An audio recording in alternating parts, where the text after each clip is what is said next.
Hello and welcome to the How to Exit podcast, where we introduce you to a world of small to medium business acquisitions and mergers. We interview business owners, industry leaders, authors, mentors, and other influencers with the sole intent to share with you what it looks like to buy or sell a business. Let's get rolling.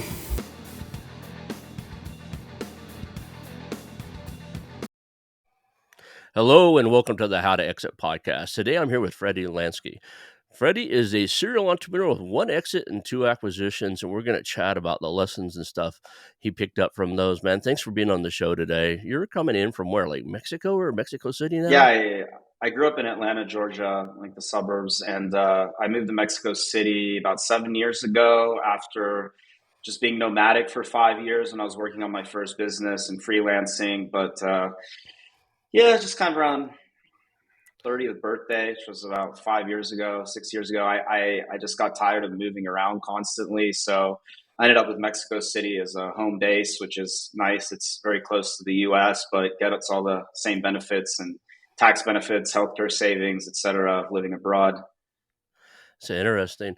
So let's kind of start off with the origin story. Now, this is a acquisitions and mergers type of podcast. So you've done so many things. Let's kind of keep it to the acquisitions and mergers. But how did you? I always joke around, say you were born, and then now you're on my show. Can you fill in the gap on how you ended up on an acquisitions and mergers podcast?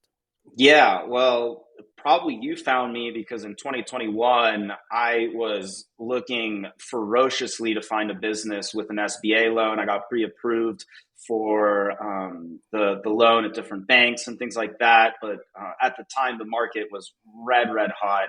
And it turned out to be a blessing in disguise because a lot of those businesses that were selling, especially in the internet business space, like, SaaS and e-commerce, let's just say a business that was selling for 2 million in 2021 is now worth 1 million in 2022, even if the revenue and the profit is the same, because the valuations were so high. So I was kind of going on a podcast spree, networking, just trying to find this beloved off-market deal that never happened. I ended up with a much smaller acquisition this year. And then for that reason, I ended up on a lot of podcast interviews, and that's probably how you heard my name. Since then, I've bought a much smaller business off market. It's an e-commerce site that teaches people how to resell sneakers. Going back to my origin story, I got fired from a bunch of corporate jobs. Then I moved to Buenos Aires to just improve my Spanish. And it was there that I had met the word digital nomad didn't exist in 2010, but I guess you could call them proto-digital nomads, people living there with internet businesses and a lot of freelancers as well. And so that started giving me ideas of trying to, start my own internet business. And I linked up with a friend of mine who was already teaching chess online, finding clients through word of mouth and Craigslist, and said, look, there's this new website called YouTube that you can just upload videos. Why don't we upload, chess videos and use that to promote your classes? Then we had a website and social media, and we started with just selling his time, just selling actual classes on Skype. But then we actually started selling the videos themselves and putting the previews of these chess videos on YouTube and hiring other chess masters. And then we ended up moving up to some of the most famous players in the world. And by the time I had sold that business, we had thousands of courses and every single other company that was doing what we're doing wanted to list their courses on our website as well. So we worked a lot with affiliates, and we'd scaled it to low seven figures. I sold for a mid six-figure sum. Started another business called Panda. I acquired a very few small blogs to get the SEO going, but really it was starting that business from scratch. And the main product on that business was teaching, like a consulting service, teaching people how to, open the right credit cards and how to transfer their points to get on business class flights for basically free.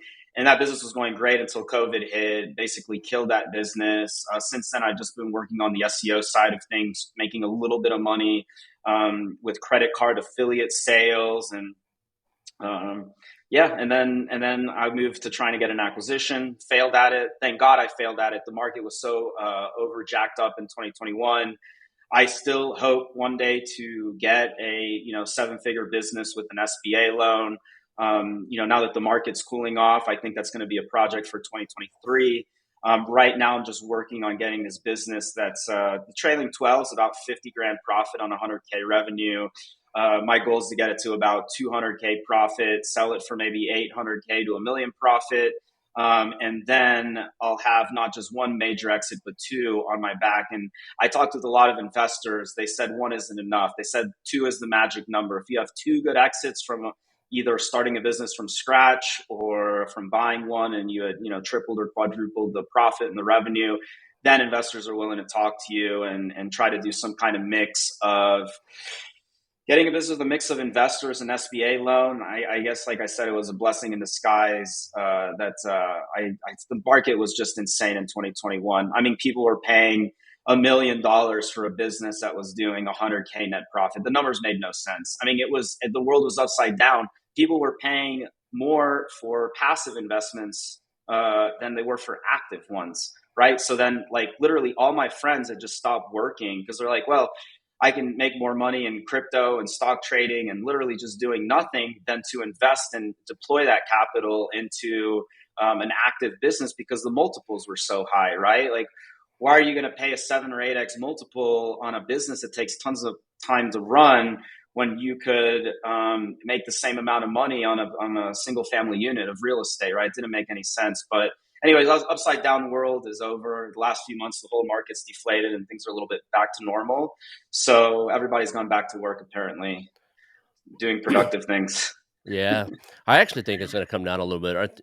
For the old, the space you were talking about is like software, SaaS websites and stuff. They were overpriced for a while, and I haven't looked at them. I kind of just ignored them because they were overpriced. Been focused on the kind of what I refer to as boring companies, right? Brick and mortar, mom and pop businesses that are doing 7 figures, because those still held to a multiple of 3x, between 1x and 3x, depending on the industry. There were a few outliers there that were a little bit higher than that. Right now, let's just jump back let's talk about your exit for a little bit. What was the biggest lessons you learned from the exit? Was there anything you would have done different when you sold the chess company I think you sold that one to your partner, right? Well, like most people that sell, yeah, my partner bought me out and then Mm-hmm. he ended up selling to a much bigger company. So in chess, a lot of businesses, especially in Europe, they're not actually profitable. They're just like funded by these like billionaires that do these massive 9-figure funds, and they just basically they make money by like getting money from those funds or whatever. And so I sold to him, he sold to a bigger company, and then he ended up working for that company. So he got a little bit more than I did, or not. I'm not really sure how much he got, but he also had to continue working in the chess industry. And my partner was a chess player. I enjoy playing chess, but it's not like my passion like it was for him. I was ready to move on to something else. I did for 8 years, right? Made a lot of mistakes along the way. Probably the biggest thing I would have done is prepared the business to be sold, right? Or at least I don't know. I wouldn't say like things were in a bad terms with my partner, but like things were getting a little bit tense because he had quit his corporate job about 2 years earlier, and he was really trying to grind on this 50, 60 hours a week. And I'm not lazy by any means, but I have other hobbies. I was trying to, he has a family, wife and kids, and none have really other things going on. He just wanted to narrow focus on the business, and I had other things going on. So it ended up that he was working a lot harder than I was, and a lot more than I was.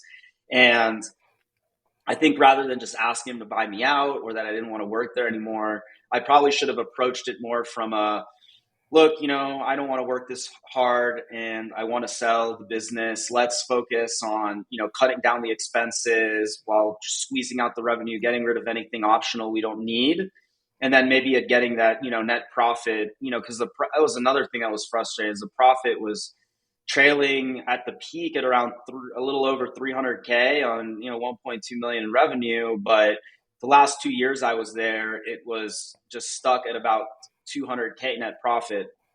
And we had disagreements into why it was there. And things weren't bad by any means. We're both making 100K a year. It's great. Right. Mine tax free, living abroad in Mexico. So, but it's still from like ego or selling standpoint. Let's say, I still had this idea that we could get it up, but at that point, I was just ready to check out. And I think that was a huge mistake, right? Because if we had just spent a couple of months cutting things down, we probably could have gotten the net profit from 200K to 300K, maybe sell for a little over a million, and then, for my half, I would have ended up getting close to double of what I got on the exit. But I think every person who exits always feels that way. I got a great multiple six-figure cash offer from my partner. He ended up with a great exit as well. I had a coach at the time training me on keeping the peace. I did so many podcasts on that, on making sure things don't get ugly during that exit and start blaming one another for this and that. And we're still good friends. We talk from time to time, and that's really important as well. As if you have a partner and you're trying to exit, you really you got to be really careful in the breakup, because if things get ugly, the business is going to tank and everyone's going to end up with nothing. Right? You need to swallow your ego, swallow whatever. What's the right word for it? Issues that you think you may have. Like it doesn't matter at that point. The point is like, all right, we're going to sell. Either you're going to, or you buy me out, buy you out. Let's just keep the peace, focus on the business. And that was a really good experience for me. Taught me a lot. And yeah, I feel everybody feels they should have gotten more on their first exit, but I'm still proud of my accomplishments. And that's the only thing I might have done different is just prepare to sell it. And instead of having a partner buy you out, especially in the internet business market, you're probably better off selling in a brokerage, even if the brokerage takes 10 or 15%. The market, it's cooled off a bit, but it's still really, really hot right now. From a seller's perspective, it used to be like 2 or 3 years ago that finding a buyer for an internet business was a giant pain in the butt. It was always a buyer's market, right? So they had a lot more leverage. It was a lot more likely that they would accept an SBA loan. Now, if you try to do SBA loan to buy an internet business, they're going to laugh you out the door. Even now in 2022, with the market cooled off, they have all these funds that are just paying cash, etc. You could sell an internet business within 3 to 6 weeks, where it used to take 3 to 6 months, right? So if you are going to accept the buyout or considering buying out your partner, I would definitely get a couple of valuations from websites such as Empire Flippers or Quiet Light Brokerage, FE International, websiteclosers.com. Those are the four big ones. Flippa, obviously, as well. Flippa's more for smaller businesses or less vetted businesses, whereas those other first four I mentioned are more for vetted internet businesses. They turn down a lot as well. And get a valuation and make sure if you are going to get a buyout, it makes sense. And you're probably better off convincing the partner to just sell with you, cutting down the expenses down to the wire, and getting a good buyout from a separate buyer. But on the other hand, if you have your partner buy you out, I mean, from the time I told him until that time that multiple six-figure check came in, it's only about 2.5 to 3 months with no earnout, no nonsense, no nothing, just a big fat check. So if you are trying to get a quick exit, it might make sense for you. But that's kind of jump in a couple different topics. Yeah, but figure Yeah, out what that's your great. options are, I think would be the main thing, right? I think the biggest lesson there is, you think divorces are bad, wait until you decide to sell a business with partners involved, right? Yeah. I've done it, not once but twice, and the last one was really ugly. It's just one of those, started off with he said, she said things. Everybody, accusations that you're doing this and I'm not doing this, and it just got ugly. And those relationships are just hard to restore afterwards.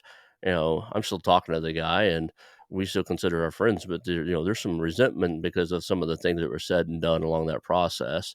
And, by both parties, I won't say I wasn't in the wrong. Uh, I can get pretty spiteful when you start calling me names and, you know, Yeah.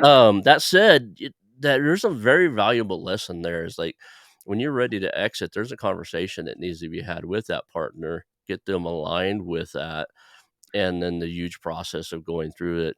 I can see in the software space having a broker would be intelligent because is a multiple offer scenario, right? You're going to have multiple people come up, make offers. You might even get a decent bidding process going, um, depending on how you do that. Um, in the brick and mortar space, I can see where it doesn't make nearly as much sense just because the buyers there's fewer buyers, and the buyers are more, in tune with, they want a very specific thing to occur. And on your point on this, the small business administration, I know why the software companies are not interested in that. The process is, I just had one of the guys here on, that's all he does is SBA loans. I had him on here. The process of closing one is a lot of scrutiny for the software company, their books, their background. The SBA almost does their own full due diligence, Mm, and they're gonna ask for things and want things a certain way that software companies don't think they have right. to do because they've got other people that are willing to pay cash without having to do all that stuff. Exactly. So, but not impossible. The other thing is, don't ever think you're going to close a software company. I mean, a SBA loan in less than 90 days. I've never heard of it done. Yeah. This guy says he's done one in short. The guy that's all he does for a living closes, 5, 6 a month. He says, "Oh yeah, I've closed them less than 90 days." But if you look at some of the ones we talked about, one or two of the ones he closed in less than 90 days, the guy had already failed at two other SBA loans, so he had everything ready. It was just his.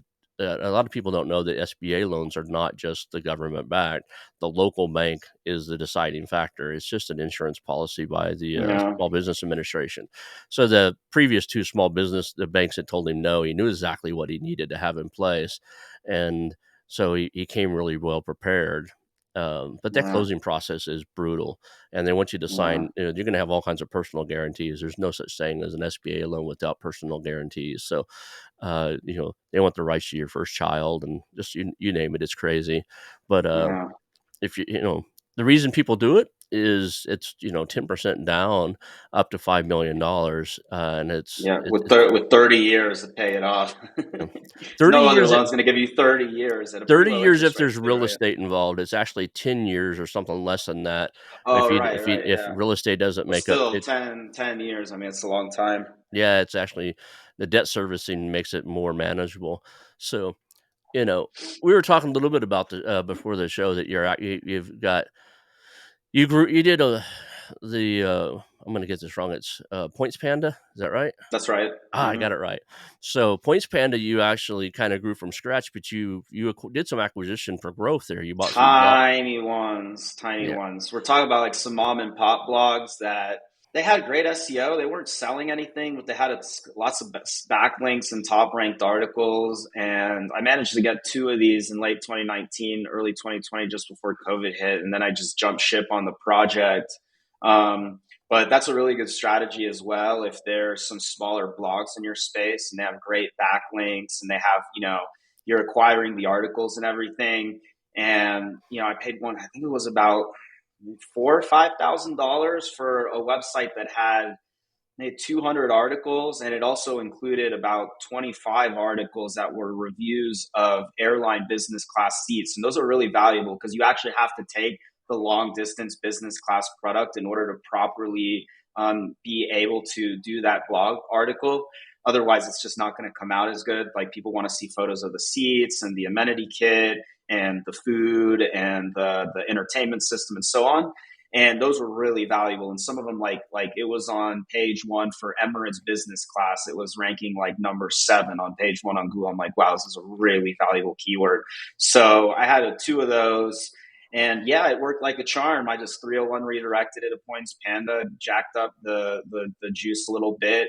The issue was, but the main product that was making a few grand a month was my consulting service, right? People were paying me about $1,500 a year for unlimited advice about which credit cards to open, which credit cards to close. For anyone listening that's not in the US, we have really, really profitable credit cards with massive sign up bonuses equal to thousands of dollars worth of airline tickets or hotel points or whatever it is for just one credit card sign up, as long as you have very good credit. And so I teach people who have this very good credit to start taking advantage of these and opening and closing the cards, and teaching them how to use these points.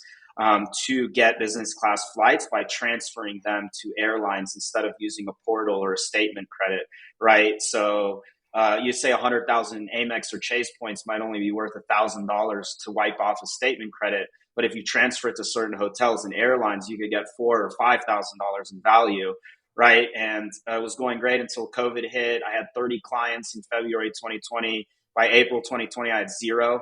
And it stayed that way until very, very recently. It was only the last few months, like early 2022, people started, because it wasn't just domestic travel. The main value of that service was long distance international travel, which really didn't come back until early this year. It was long. It was a long winter. It lasted almost 2 years, but it's starting to come back now. And then I also make money selling credit cards like through affiliate links, but it's not my main focus right now. It lost a lot of money in 2020, a little bit of money in 2021, and just recently became profitable.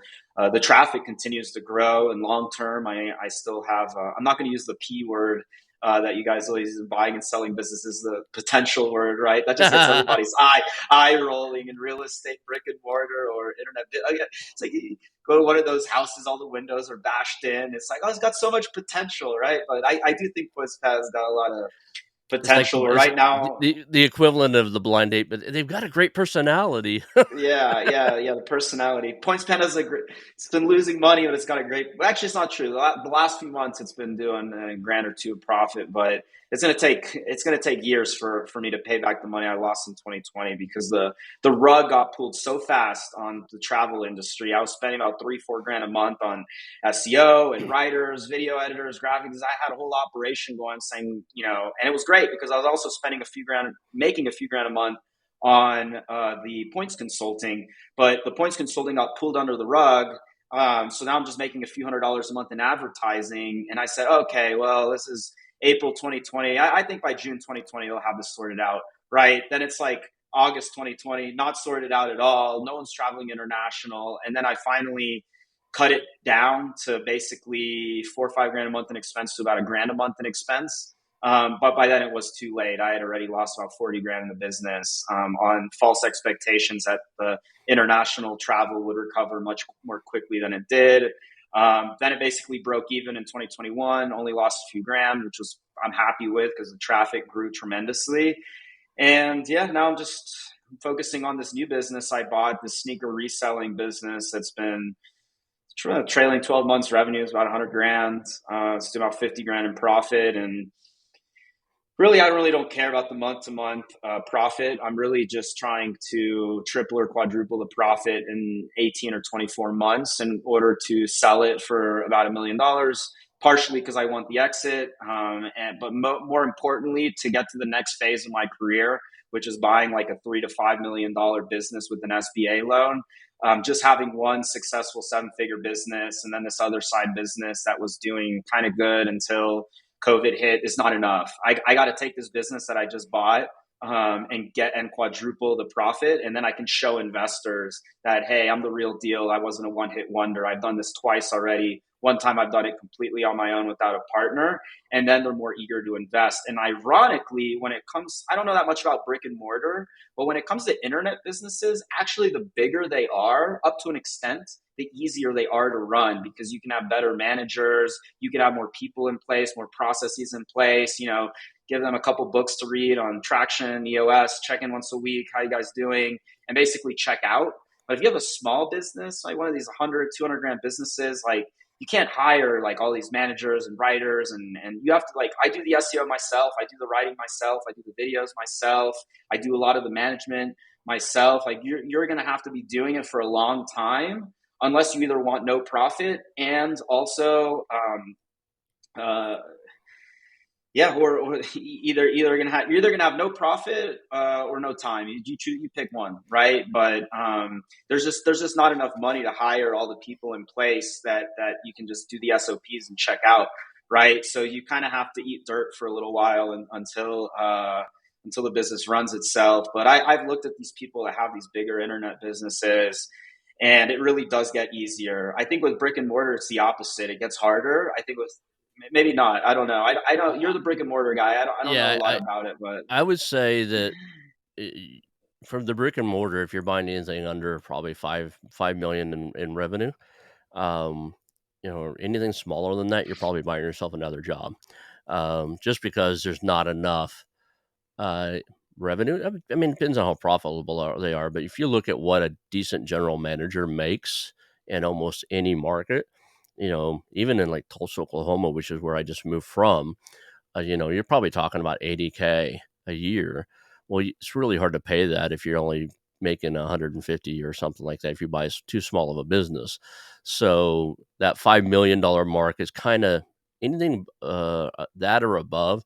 You typically have enough revenue to have your general manager in place. You have enough revenue to they've been around usually long enough that they've bypassed a lot of the things that fell in the first so many years. So if you look like my buying criteria is 5 million or more in revenue and it been in business 5 years or more because you've got bypassed both the failure rate of being too small or too young. And usually they're starting to put systems processes in place and there's somebody there that's been there long enough that they can step up and be the GM, or you have enough revenue to hire one in. So you can't Hmm. always, the other side of it, if it's smaller than that, when you really start looking at these companies, the owner that's sitting there is wearing 3 or 4 hats. And, he's like a lot of people like he just use the seller's discretionary earnings, what he's paying himself to hire a new GM. Not necessarily true when he's carrying 3 hats. Nobody's going to come in there and pull 60, 80-hour weeks for what the guy's paying himself, right? So, Yeah. same thing. I do like what you brought up. I want to circle back a little bit because you did something inside of that first conversation, and then you minimalized it. And I think there's another point of view inside of there.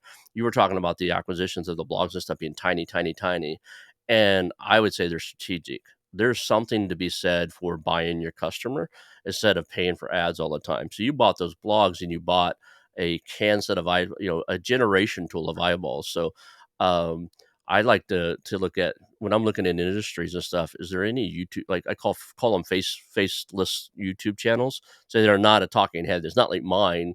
It'd be hard to buy mine because everybody kind of expects the next video Hmm. to have my face on it, right? But there's a lot of faceless YouTube channels Yeah. out there that support an industry, and they're cheap because you usually just about any other business, you buy things not on subscriber base but on revenue base.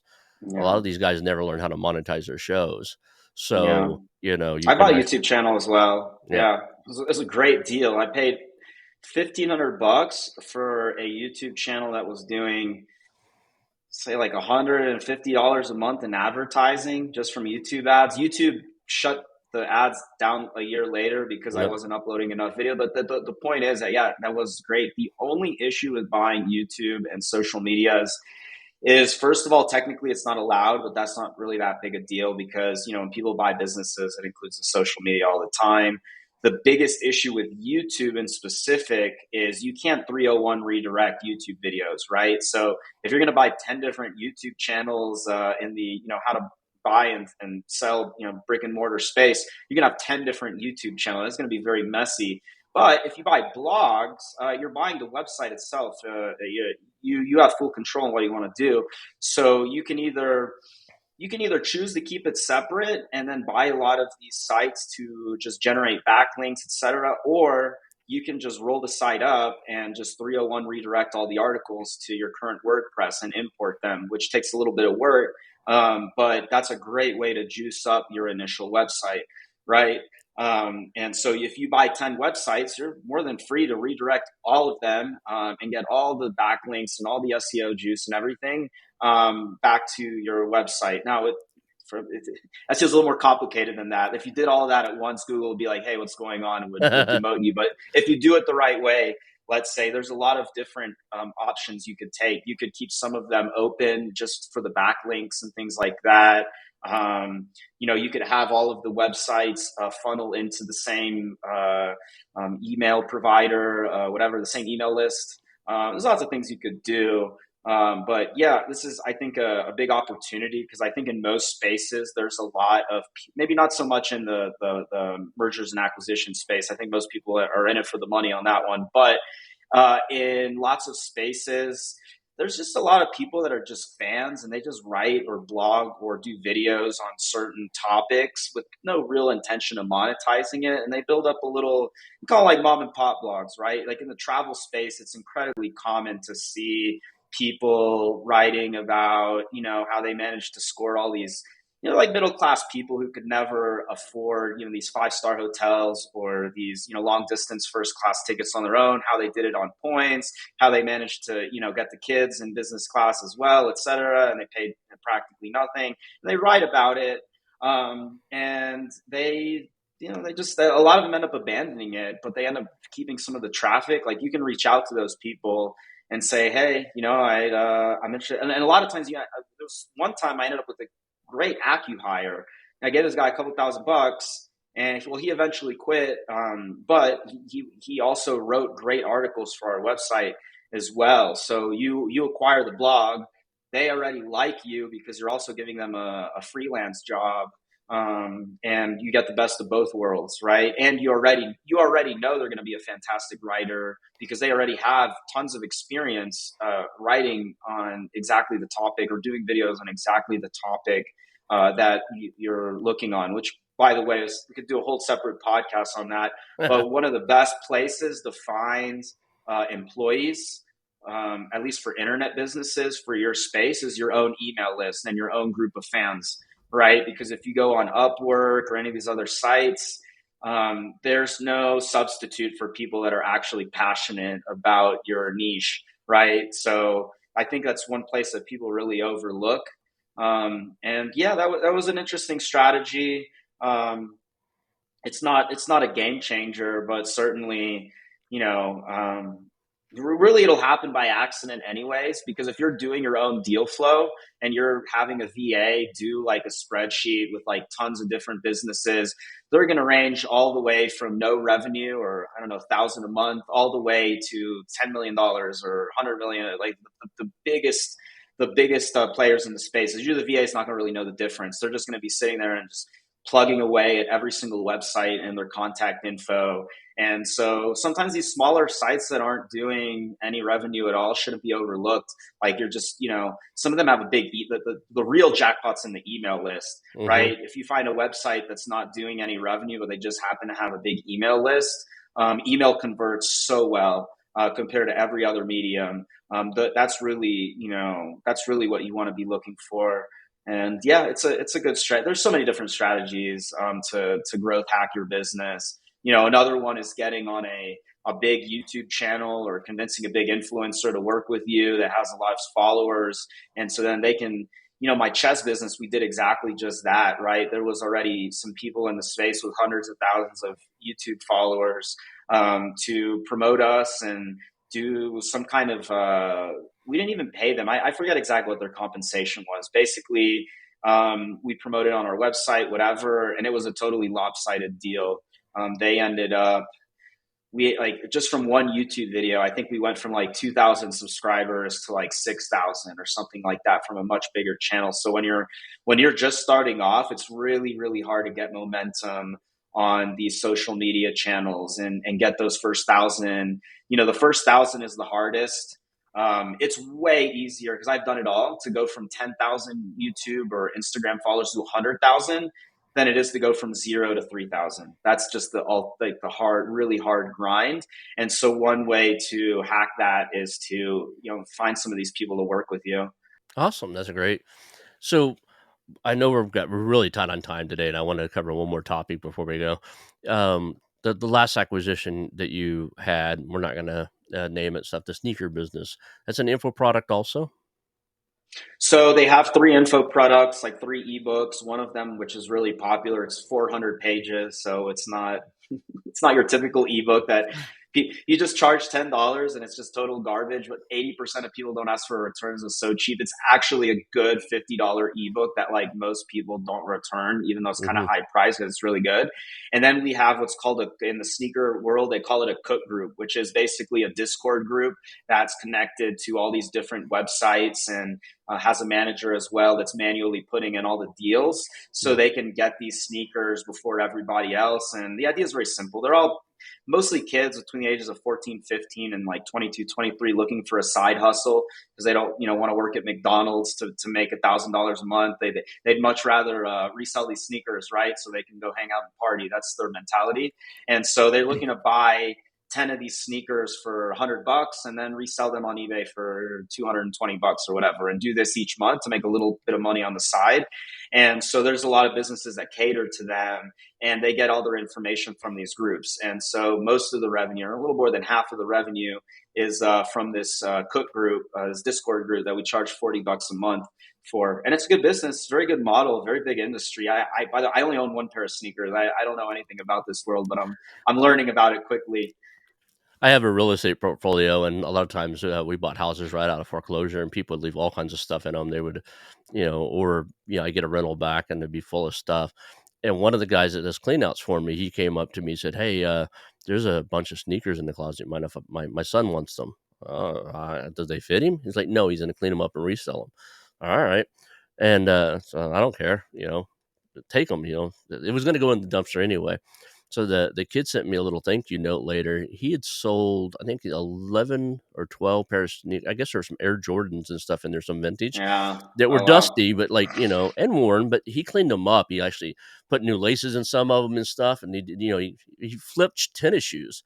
And I don't remember what the number was. It was less than $2,000, but it was close to $2,000. I think they made like 1,800 Yeah, but bucks. you got to remember these kids are all $2,000 for us is poopkies, but Yeah, for a 16-year-old kid, $2,000 is I'm like gonna say life he loved it. changing. I'm gonna say You I know? wasn't knocking the $2,000 at all. For him, it was like, Yeah, dude, yeah, thank you. I yeah, got these shoes for free, yeah. and so I don't know what the kid's doing now, but I always encourage entrepreneurialism, and you'd be surprised at what people leave in some of the properties we have. It's funny is I think some of my kids' bicycles and skateboards and other stuff are just that they just came from. I found guns in houses before and had to call and turn them in just because I didn't know if they were used in anything, but you know so let's jump back go back to the sneaker resale business. You bought that business.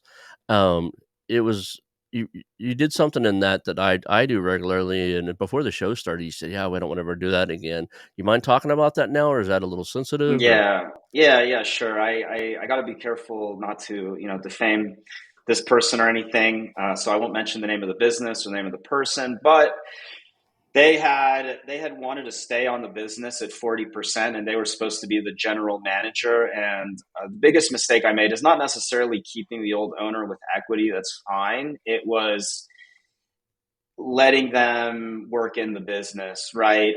There was just so many problems right away. I'm never going to do that again. There just seemed to be a lot of like alliances. The business had a surprising amount of freelancers, mostly, people in the Philippines, whatever. That we're all buddy buddy, and I had to let some of these people go, and that upset the old owner. And they really, the idea was, this is a very small business, right? It's only trailing 50 grand profit in 12 months. Like, it was never my idea to work on this full time. The idea was that that person was supposed to, but after a few weeks, it was pretty clear that they just didn't want to do anything. And we're just hoping I'm going to 4X this business so they can get a much bigger exit down the line. And I wasn't cool with that. I'm like, well, if I'm going to work 24/7 on this business, I'm not going to give you, 40% of it when time comes to sell.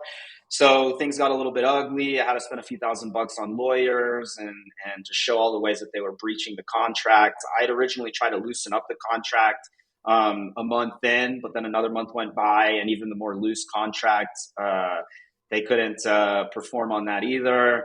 And in the end, he just accepted, an extra payment for the rest of the business, and thankfully things went smooth from there, and we're cool now. But yeah, I don't think you can necessarily, if someone else wants to keep a little bit of equity, whatever, just kind of crossing their fingers that, maybe the business blows up, especially if it's a much bigger business than the one I bought.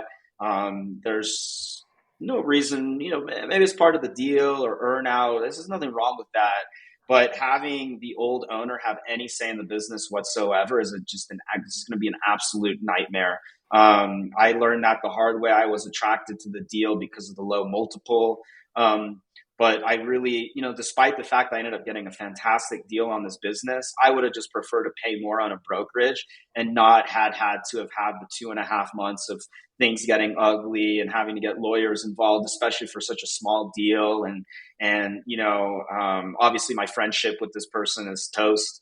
But I learned a big lesson there, and I think the lesson is that most owners are going to feel that they're not selling for what they deserve, no matter how much they get, no matter how much it is, no matter what their goals is. And some of them will want to stay on and might promise you, oh yeah, I'm still going to work on the business, etc.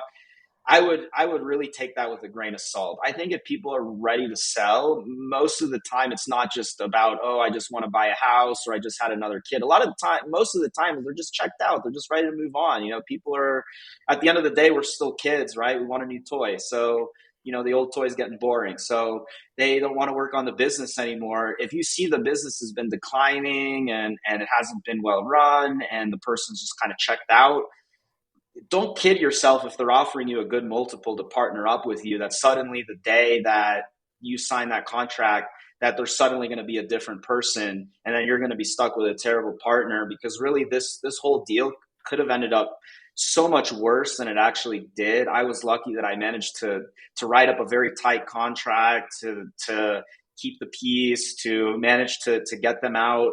But if they had decided to, I don't know, take control of the website or refuse to leave, like, things could have gotten so much uglier than they did. And this was not a major investment. It was a high 5-figure purchase price, right? It wouldn't have been the end of the world, but like, imagine if it was like a big deal with, let's say, a loan.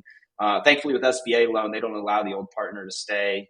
That's probably why. Yeah, Right? yeah, that's probably why, right? They've had too many bad experiences in it. But if you are looking maybe with investors or something to buy a bigger business, like, I'd be okay with an earnout. If they're really insistent, maybe leave them a little bit of passive equity. I still would. I would say the best thing you can do with a business is just get the old owner out of any ties whatsoever after maybe a few month earnout, just for your own sanity Right. and peace, because most of the time it's not going to work out. And people had warned me it wasn't going to work out, but in the end, it did work out in its own way. I ended up getting a good deal. But beyond money, when these deals go south, I lost tons of sleep. I couldn't sleep for a lot of days. I was like taking sleeping pill. I felt terrible. I didn't know what was coming next, and it was a terrible experience for that partner too. And it was really unfortunate. But yeah, and if you are considering it, have the contract as tight as a fiddle. But even then, I mean, if someone has a contract and then they're not performing on it, well, at least you have the contract, but then you have to go through everything I went to, spending thousands of dollars on lawyers to show them. And it's just not, don't do it. Don't let a good multiple attract you to that. Just just offer them a little bit more money. You're way better off with that in the long run. For your own peace and your own sanity. So that's what I learned, and I'm not going to let that happen again for future deals. And thankfully, it was a small deal anyway, so it all worked out.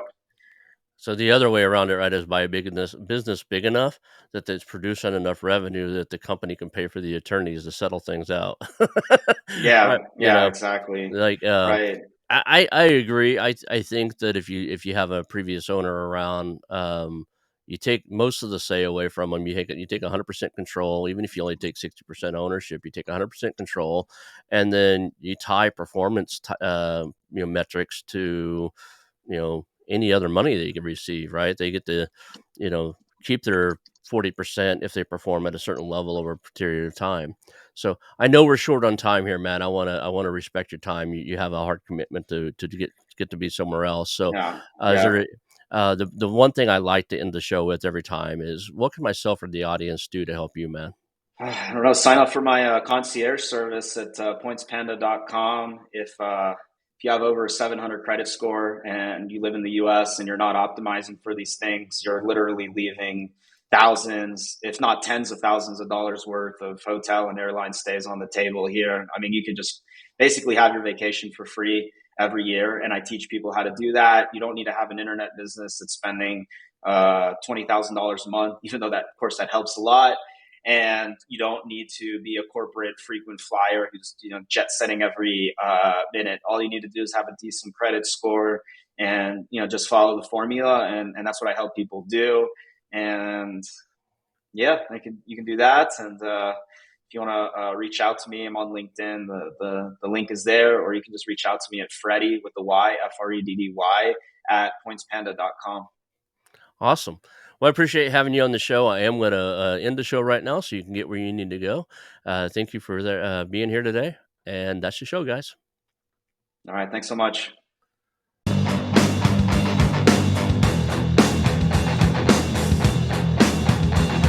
Hello, and welcome to the How to Exit podcast, where we introduce you to a world of small to medium business acquisitions and mergers. We interview business owners, industry leaders, authors, mentors, and other influencers with the sole intent to share with you what it looks like to buy or sell a business. Let's get rolling.